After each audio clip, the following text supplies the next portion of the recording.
हिंगोली जिल्ह्यामध्ये वादळी वाऱ्याने पपई उत्पादकांच्या डोळ्यामध्ये पाणी आणलेले कळमनूरमधील तालुक्यामधील दांडेगावमध्ये भीमराव हनुमंते या शेतकऱ्याची पपई बाग अक्षरशः जमीनदोस्त झालेली आहे। पपयांचा जमिनीवर पडलेला सडा पाहून शेतकरी सरकारच्या मदतीकडे आता नजर लागलेली आहे।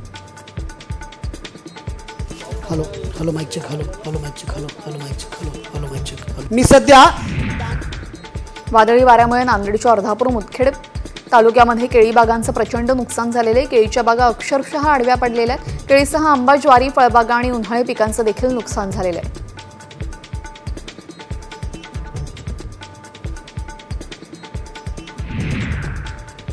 जालन्यातील अंबड तालुक्यामध्ये पानेगाव शिवारामध्ये अवकाळी पावसामुळे 20 कांदा पिकाचं नुकसान झालेलं आहे।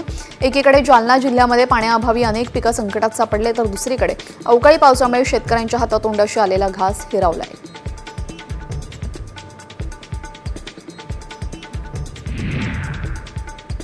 बुलढाणा जिल्ह्यामध्ये मेहकर तालुक्यामध्ये मोठ्या प्रमाणात गारपीट आणि वादळी वाऱ्यासह पाऊस झाला। यामुळे परिसरामध्ये असलेल्या उन्हाळी मूग, उडीद, भुईमूग पिकाचं मोठं नुकसान झालेलं, परिणामी शेतकरी संकटात सापडलेला आहे।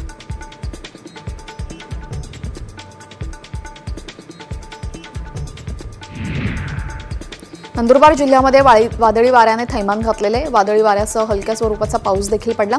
या वाऱ्यामुळे कैरी पिकाचं प्रचंड नुकसान झालेले। शेकडो हेक्टरवरील कैरीचं नुकसान झालेले, शेतकरी हवालदिल झालाय।